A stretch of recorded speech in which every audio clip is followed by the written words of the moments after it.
go as long as it's not a 3-hour tour.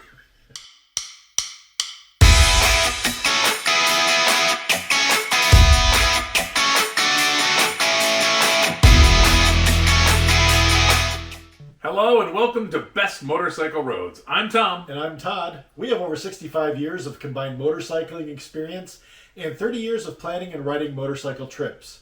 We're here to share with you everything we've learned over those years. Our goal at Best Motorcycle Roads is simple. Make your next motorcycle trip the best it could be. We'll dive into technology, planning, packing, the routes, and other tips, and everything in between. From essential prep to unforgettable routes, we've got you covered. Before we kickstart today's journey, we ask you to sign up for our BMR Rider Alerts. It's our way of keeping you in the loop with the latest rides, tips, and stories. We promise no spam, only the essentials to enhance your motorcycle adventures. Join the BMR crew today. We'll put a link in the show notes. This segment about motorcycle gear reviews and tips we call the Toolkit. In today's Toolkit, we're going to talk about credit cards, tie downs, and locking cables. Not necessarily in that order. Okay. Actually, I think we're going to talk about leaving the country, not for political reasons, but just for the motorcycle trip. And one thing you do have to be a little careful of is credit cards, debit cards, and such when you exit the country. So just remember to call ahead, and also remember not to let them be expired in the middle of the trip, which I have done. Oh, no. It was my debit card, and I let it expire halfway through. We went over, I think it was a Labor Day weekend, so we left in August, and it was August 31st. Oh. Then the card wouldn't work. I couldn't figure out why. Expiration. Yeah. I still haven't replaced it. Oh. But that's a great point. I've done that myself where I've traveled out of the country, went to use a credit card or debit card. Beep, beep, beep. It stops. I'm like, what's going on? And yeah, the bank stops it or automatically puts a hold on it. Well, and we use kind of a local bank, and they're a little over-aggressive sometimes when they're stopping. I mean, I can buy $5,000 worth of wood supplies down at the local lumberyard, but if I spend $9.99 on the line, forget about it. No. But no, that's good. We're also going to be talking about a little bit of a ferry ride too. So if you can throw in a couple tie downs, they don't take too much space. It can even be one of the cam buckle, because not every ferry has you supply it sometimes. So do they have wheel chock, or what do they have? No. So what are you strapping to? They usually just have some D-rings somewhere close. So generally, when you ride the ferry, they'll generally have the motorcycles load first. They usually have a little pocket for them. And then usually you just never know what they'll have.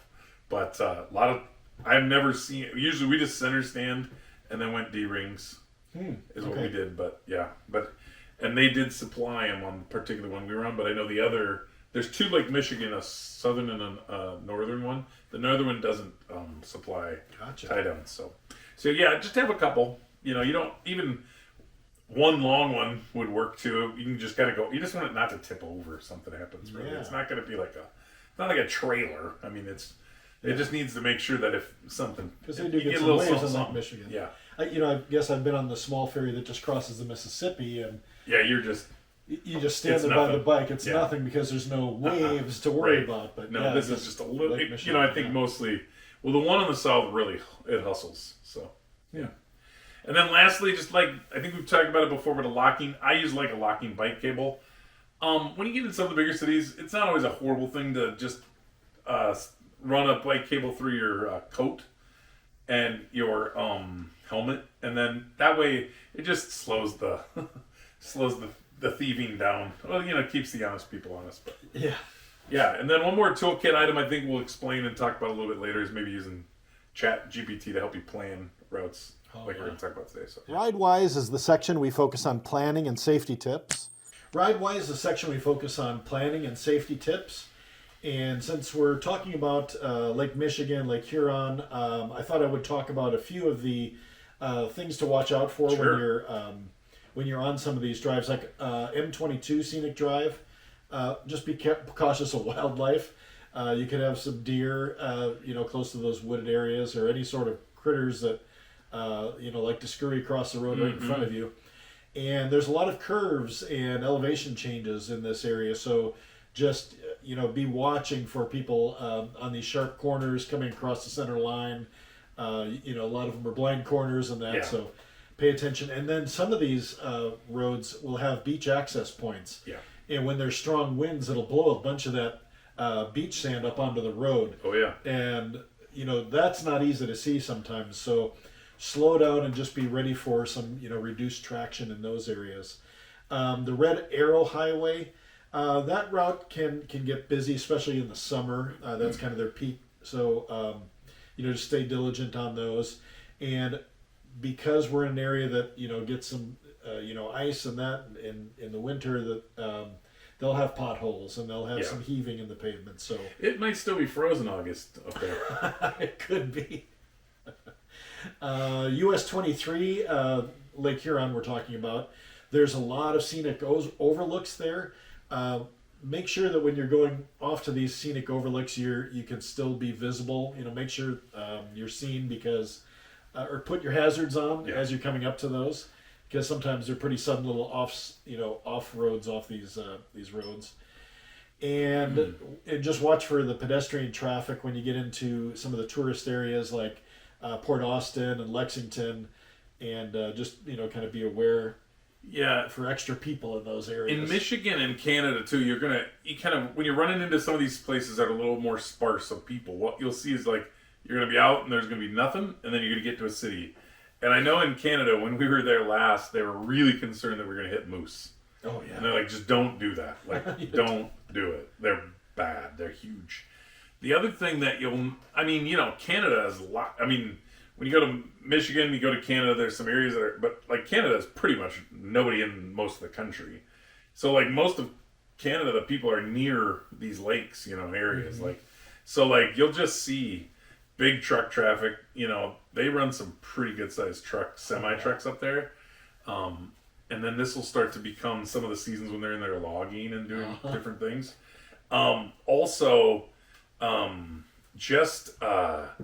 You're in a different country. I know they're really persnickety about their speed limits there as well. And it's, you're in kilometers, so it's the little bitty numbers you just got to be careful. Like, I know a lot of the area we rode last was 60 kilometers. Well, 60 kilometers is not even, I don't think, full 55 miles per hour.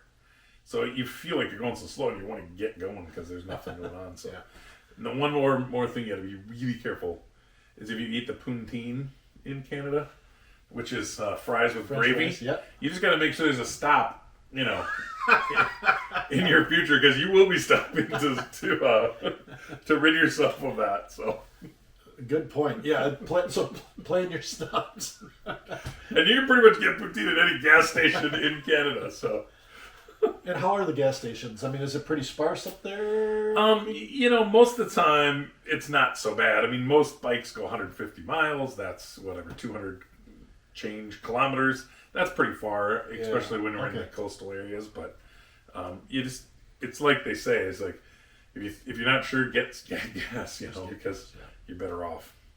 The next segment is what we call the mile marker. It's our story segment. Well, Todd, we're planning kind of I would call it a new trip this year. I feel always bad for Chris every year. Chris is our one Illinois rider that's near Chicago, and I feel like we always drag him our way, So I was like, when we were thinking about possible destinations, well, what I was thinking of was the full, all the Great Lakes loop. And I looked at that, and it was like 3,000 miles, or 2,500 maybe. Mm-hmm. And I was like, well, that's not going to work. No. But, so starting in Chicago, I started divvying it up, and it looks like we might be able to sneak in a 2-lake circle. Mm-hmm. And then you and I were just kind of preparing a little bit for this and thinking, man, this is going to be cool. There's a ferry ride that's too. So what we've been looking at is maybe leaving from Aurora, just take the interstate up, get to Green Bay, get it over with. Anything that's near the lake on that side is pretty populous. Oh, very populous. So we might as well just roll through. Yeah. So maybe we can get some extra miles on. But once we get up there, I think we talked about this maybe today or maybe in the last podcast was US Highway 2. Mm-hmm. That runs right along the lake. That is a great ride. Escanaba, Manistee, and then maybe we can get all the way up to Paradise, Michigan, which is a cool little town that's kind of on the edge of civilization, really, which would allow us maybe the next day, second day, to go and visit Whitefish Point. Yeah. which is cool. That's the wreck of the Edmund Fitzgerald. Edmund Fitzgerald. Yeah, that's right. It's cool. And I highly recommend if you get in that to go to see it. It's quite fascinating, and the museums do such a great job always. Like the walking tour with the headphones, and you can kind of go at your own pace. And boy, they have like a reenactment of the whole thing. It's really, really good. Wow. I mean, audio really tells a story. So then I was looking around, and it looks like if you get into Ontario, then there's a town called South Baymouth, and I noticed that there was a ferry that we could go across. And I don't know, it was really fun, except sometimes the price. So I checked it out here a little bit ago, and it's like $45 with the bike. So it seems like a no-brainer. That's a no-brainer. So this really allows us to do a double lake tour around Michigan and Huron. And then maybe, I don't know, is this Huron up here? I'm looking at the maps as we go. Yeah, that's all Huron. So basically, Huron, Michigan lake tour, hitting a ferry, and then coming back through. But then it's like, okay, so we get asked a lot of times, well, how do you figure all these places out? And, we gave all these super educated ideas of how you can research all the towns and all the chamber of commerces and, call the Canadians and ask them where to go, right? And I would say we will probably put this on like the motorcycle trips and advice Facebook group. Yeah. People are super helpful there. Another one, motorcycle maps, both of those really popular. Put them in there. Yeah. People will tell you places to go. But then I thought, let's see what ChatGPT has to say about it. So I put it into ChatGPT, Todd. What'd you put in? So I took the link to the map off Google Maps. Okay. And I took the link and copied and pasted it in there. And then it said, I can't read JavaScript. So then what I did is I took a screenshot of the Google Map page. So just did a screenshot. Okay. And I pasted that in here, and I said, we're going to go clockwise. We don't care about Aurora to Green Bay. We don't care about when you get from Canada to in the south part of Michigan. We don't care about that. We'll just take the interstates in those two places. What else can we do? What are things to see? Okay, so you put a picture in there. It's a JPEG. Yep. And you actually said, we don't care about da-da-da-da-da. This is what I literally... Let me read to you what I literally put. I said, we are taking a motorcycle ride along this route over the summer. Can you help me brainstorm great places which a group of 5 guys could stop for fun along the way? We'll probably interstate and skip Aurora to north of Green Bay. We'll need details from there all the way around until we get back to the U.S. via East Michigan. Then we can skip interstates from there to Aurora. And you can upload the picture into ChatGPT. How? Where do you do that? You might have to have the pro version to upload the picture, but I'm not positive on that. Because the new version just came out, the 4.0, and it allows you to do a lot more. I just can't remember if you can upload a picture. All right, I'm not on pro, so if you can't do that, you could, I'm sure, find a picture of the Lake Michigan area, and I know you can link to the picture. Okay. So I'm sure you can do that because it can read the web. So then I said, we're going to be traveling clockwise just to give it a good idea. Yeah. And so I think this could be improved actually if we were to put a few more stops in, because I didn't have too many stops in. So it only gave me ideas for where the points it could see the stops on the map, which is kind of interesting. But yeah, so it says here, and it says north of Green Bay, activities include Lambeau Field Tour. There's a National Railroad Museum. We probably won't stop in Green Bay, but that could be interesting. Or maybe there's a cool railroad place to eat lunch. I don't know. Escanaba, Michigan, which is along too. It said Ludington Park. There was a Sandpoint Lighthouse.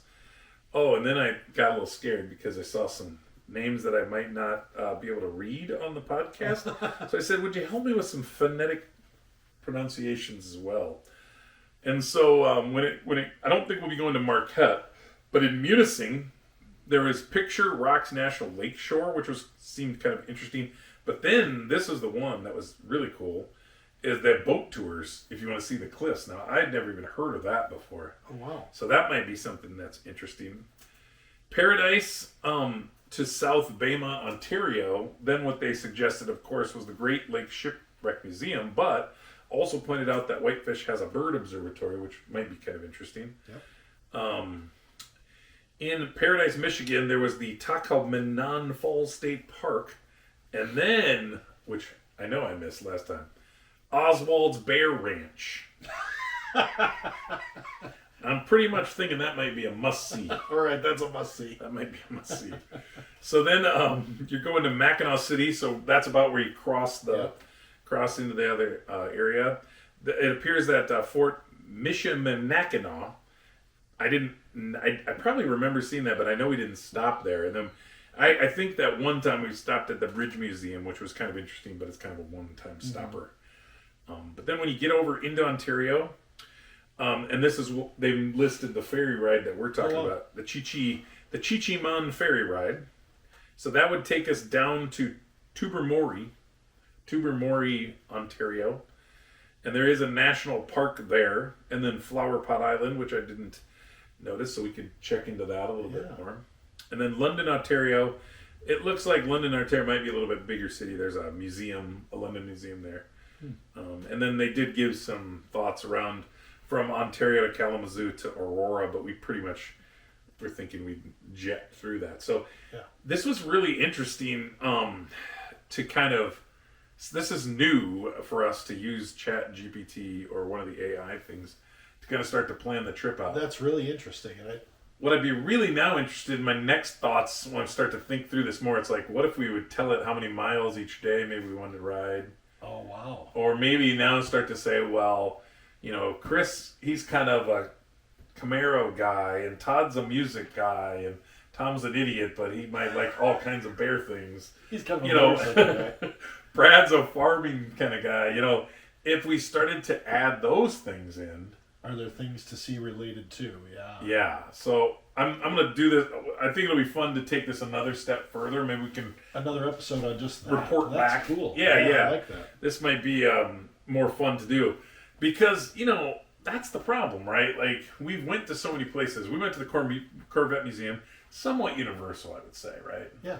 But some of the places were probably more for one person or another person.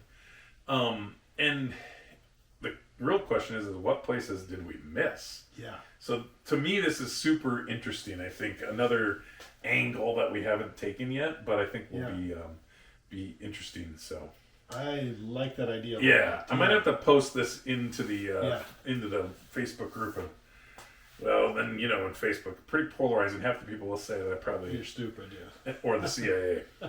So, right. You just want to know where I'm going on a motorcycle trip. You already posted that you were going to North Carolina. So, anyway. So, yeah, I mean, I get asked so many times, like, how do you plan the trips? And, I mean, there's a million apps out there, and I don't know that it really matters. Mm-hmm. And then how do you find these new interesting places? Well, this might be it. That might be it. Yeah, because, I mean... like that. I would like to also go back through and come back and say, well, we'd like to stay at, like, or we'd like to eat at some really eclectic, interesting places. What's the, you know, food of Ontario, you know? We know that's poutine. It's everywhere. But no, you know, like, I don't know, like, we've been 5 miles, 4 miles, 3 miles from something amazing that we love. You know, one of the coolest places we haven't talked about, I don't think that we've stopped at, was the, what was the recording studio? Oh, Muscle Shoals. I mean... That was amazing. And I know that happened because Brad accidentally... And you know, remember, I don't know if you remember, Brad's like, well, I don't know if you guys want to stop at Muscle Shoals or not, but, you know, it's along the way. Yeah. And then we're like, what? I said, what is that? Yeah, you know? I had heard of that. You guys, a little more deep into it. Yeah. What an amazing tour. Oh, that was a great tour. You know? Just love that. Yeah. Yeah, and then I think we asked at the tour, it's like, hey, where can we get some good lunch? Yeah. And that chicken place that we ate, it was just insane. Yeah. You know, like, I think we can start to maybe piece some things together with that, you know. So. This is a great idea. Yeah. I'm glad you thought of it. It'll be good. So, So if you zoomed in, let's say you zoomed in on your map more. Yeah. So that ChatGPT could see more of the details of the actual roads, would that help or not? Maybe. Does it know? Is it that smart that it can... It's not smart. It gets, you know, things get confusing. True. What I would do is probably put a few more points along the way, add a few more little dots. If we see something that's interesting, like one of the things I saw when I was zooming in a long time ago was there's a lot of shoreline in some of these places, and then you can kind of see some like little like areas that you would definitely skip. Like up here in Ontario, it says it's the Serpent River Indian Reserve number 7, and then way down at the bottom it says Bare Bottoms Cove. Now, I don't know if that's anything or not, but it's something, right? Like, Yeah. and as you keep looking around, like, what am I missing? You know, what is this Gateway 57 up here, right? Like, you see these things on the map, you know, and you're looking around, and some of them have, this one happens to have a, you know, it happens to have a thing, but I think if we were to put in the descriptions of what the things we like, I think it would be better, you know, and I'm looking forward to trying that. yeah, it'll be good. So this will be fun. I think this will be a fun trip. I think the hardest part we have right now is figuring out the dates, like we've always said, is tough because it looks to be about a 5-day trip. Plus, we got to get to Chicago and back. Right. So yeah, so this will be good. The podcast can be found on bestmotorcycleroads.com/podcast. All the information you need will be there, but you can subscribe on Spotify, Amazon Music, Apple, Pocket Casts, and YouTube. This is the interactive segment. We will be looking for input from you. We want you to send us your questions and suggestions for roads, topics, and anything else you have on your mind. Today's roadside Q&A didn't happen. We didn't actually have any questions. Nothing actually. We didn't have any questions this week. So please, you know, ask away. Yeah, send us as we your go. questions. Love it. It helps us with some topics sometimes, and you know, just tap into the things we've done. Yeah. So I thought on this one I would talk about like multi-day motorcycle trips around Lake Michigan, and Lake Huron, including a few things to see. That was cool that the ChatGPT picked all those things out, because I had just brought up a few like Sleeping Bear Dunes. I've heard a lot of Michigan. people went to that and really liked it. Yeah. I've been to Warren Dunes. I don't like sand in my underwear though, so I probably would skip it mostly. I don't know how you put that in a ChatGPT. But... I've been to the Warren Dunes State Park, but I haven't been to Sleeping Bear. Yeah. Traverse City. Traverse City. Sorry. A bunch of wineries there, and then there's a historic fish town in Leland, which I don't know anything about, but Interesting. it's something we need to look into. Silver Beach and St. Joseph. That's all. That's worth a visit. Around Lake Huron. Let's see. We've got the scenic Au Sable River in Oscoda, and historic sites in Sheboygan, Port Austin's Turnip Rock, and there's some other charming towns along M25. Yeah. Do you know of any others? Well, what I would say also, like, I would just say this is, you know what you want to do, and then you just got to dig around and look. You know, you just got to try some stuff. But I think the biggest tip, like, 10 years ago, I started that Facebook group, you know, motorcycle trips and advice or whatever, and it took a long time before it kind of did much. But boy, in the last couple years, like, it's amazing to me how many, like, it rarely does a place that someone asks about go unanswered. Yes. You know? Yeah. And it's because there's so many people from so far around. And there's more than one. Like, Motorcycle Map is also a very good one. Yes. Well monitored and well admined. And that's the key to a good Facebook group, because one or two people will crush an entire Facebook group and then it just gets out of control. And so I would say find a good Facebook group and ask questions, because good ones answer great, and that's so helpful. And I'm definitely going to do that for this trip as well. But yeah. I think there's 25,000 or so in that group now, isn't there? Yeah, and I think Motorcycle Map is 50,000. 50. Yeah, so both of those groups are well monitored, well admined, and answered. Now it's time for the last mile. It's kind of our way to close out the episode, reflecting on the things we talked about today. Todd, what do you got? I was super impressed with the ChatGPT response to a little bit of instruction and a photo, a JPEG or a PNG, whatever it took there, of the map that you built. Yeah. And for it to find things along the way and point out roads and routes, and that was cool. And I know what you can do with ChatGPT as far as like asking it more questions and getting more detail. Right. So I think it'll be fun to try doing some of that stuff. I couldn't agree. And first of all, I'm excited to do it. I've enjoyed the ferry rides, so that's one of my first things. But the second thing, I think if we dialed this thing in even a little bit more, it could be helpful. As far as like, I think if we took a little more time on it even and went a little deeper, like we talked about describing the people, and then even Yeah, I don't know. I haven't quite formulated all the extra prompting, but I think a little more prompting might even be more helpful. Yeah. So if we can figure that out, we'll share it again in a future episode. Yeah. If this episode revved up your day, don't keep it to yourself. Like it, subscribe, and share it with your crew. We're all about the thrill of the ride and the bond it creates. Keep the spirit of adventure alive, and remember, bikes, friends, and endless roads. The stories ride forever. Take care.